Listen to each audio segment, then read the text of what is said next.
Hi guys, and welcome back to the third video for today. This one I'm going to talk about the actual two Lolita.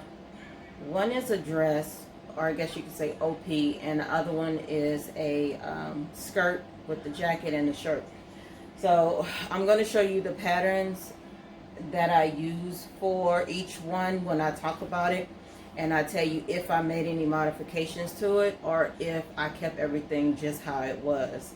So yeah, getting into the first one, I'm going to show you the OP that I made that I kind of like hinted to in the first video, and I'm really proud of how this looked. I didn't think it was going to turn out good.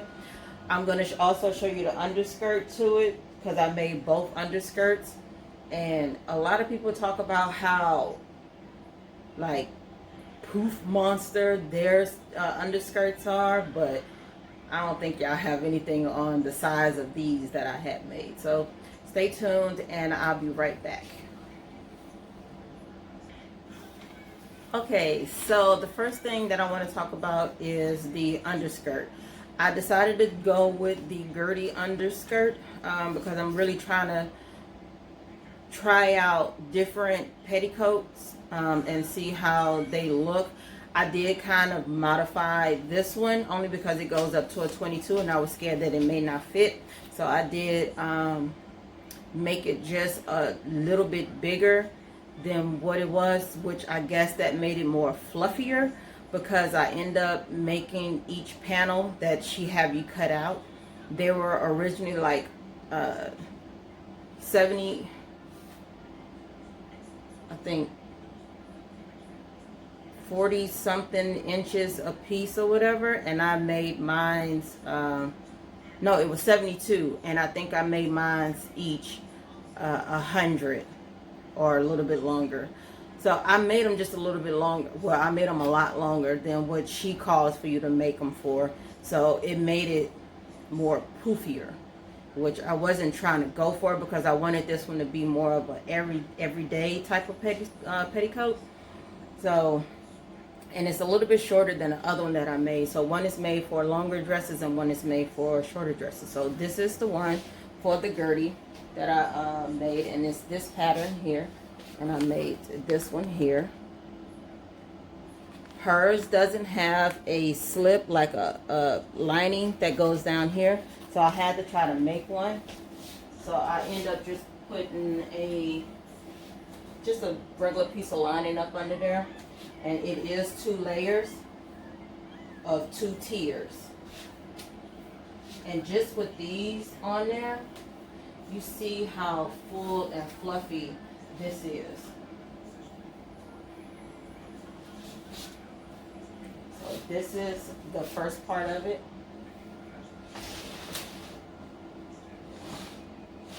And it is elastic waistband up on there. And I guess this one will give you more of the A-line shape instead of the cupcake shape. The cupcake shape one tend to come, all the tulle tend to come up towards the waistband instead of down towards the bottom like this one. So it smooths you out here, and then all the fullness is down here, so it gives you more of the A-line shape than the cupcake shape. So that's why I may end up making 2. I'm just trying to play around with different petticoats. So if you like how that one looked, this one was fairly easy to do if you don't mind dealing with all of this tulle. But hers is a little bit smaller, so you wouldn't have to worry about ruffling all of this. I just tended to make mine longer. That's why it's like this here. So if you want it poofy, make your pieces that she have in there longer than what she asked you for. And if you don't want it so poofy, then make it exactly like how she tell you to make it. And the next time I make it, I will make it to her exact specifications so you can see the difference between this and that. And I can tell you if the size 22 will fit a more plus size body than going, you know, instead of you having to size up in case you didn't want to make any type of modifications. So I'm going to put the dress on and I'll show you the dress when I come back. Okay, so for the dress, I use pattern from the Alice in Wonderland, 8234 from Simplicity. Yeah, from Simplicity. But I only use the bodice part, and I end up modding that just a little bit. See how hers is more of a drop, like it comes, I guess that'll be on her waist, or just a little bit below her waist. I brought mine up just a little bit because I do have a shorter torso, so my waist isn't as far down as that is. And it's more like almost under bust, just about. And I did add some wriggling boning to it, just to kind of give it a little structure. It doesn't like cinch you in or anything. It just kind of holds the bodice well up a little bit. And I brought this part up, the neckline. I brought the neckline up so I can add a bib to it. And I did have some issues with the bib part. When I put it on the mannequin, it doesn't sit the same way on the mannequin as it does on the body. So it's kind of like wonky. So I had to kind of take it in some. Even though it was on my body, it was still sitting wonky. So I had to bring it in some. I didn't use a pattern for that. I had to self-draft that one. And I self-drafted the skirt, which is nothing but 4 yards of fabric pleated to fit the size of the bodice. And this is it. It's all white. It has a it's ribbon that came from Hobby Lobby, and it's called Antique Mauve. So this is it here. Let's see if I can bring it up closer. It does have a slight pattern to it.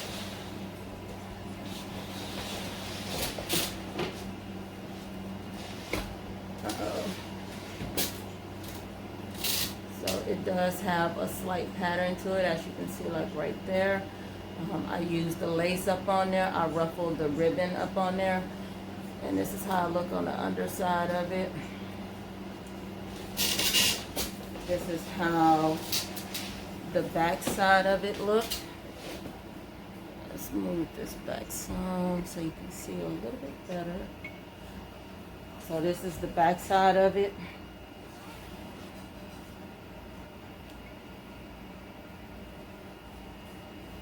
I did add waist ties. These are not, these do not come off. I did sew them on so they do stay on. I raised the back up. On me, this fits like straight across, all the way around, straight across on me, but on the mannequin, it sits higher in the back and lower in the front. Like I said, our proportions aren't the same, and the waist on this isn't the same. So this fits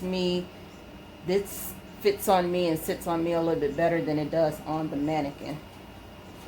And this is the bottom part of it.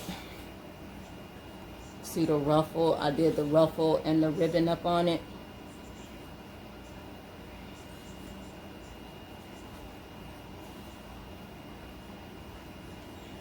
The collar,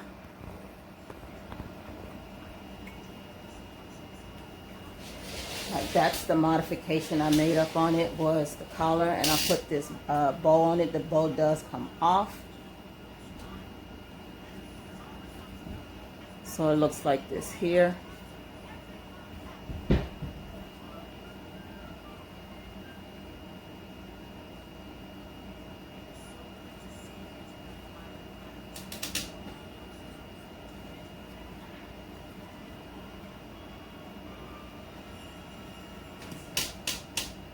And the bows were made by me.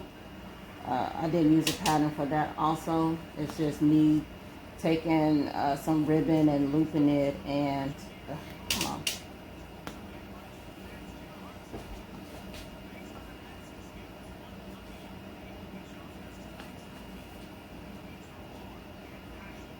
There we go.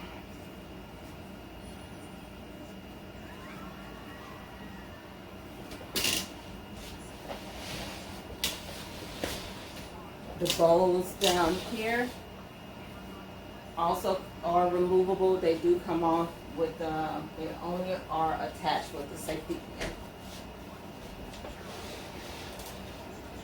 This is it here.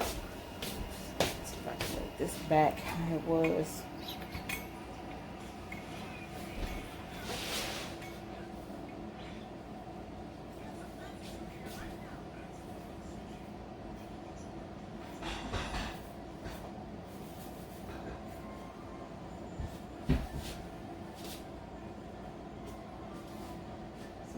and I made a hair bow. It just looks like this on the back. Nothing fancy.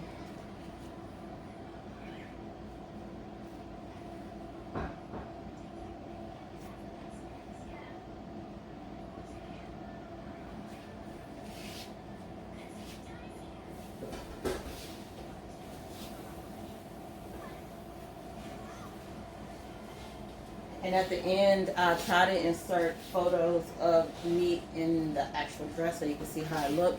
If I don't, then sorry, but I really hate taking pictures. So, but yeah, that's it. Because I know y'all tired of seeing fabric videos and pattern videos all the time. So I'm gonna come back with the next one that I made, because this one is already 11 minutes and I kind of don't want to put both of them together. So I'll show you the next one in the next video. So peace.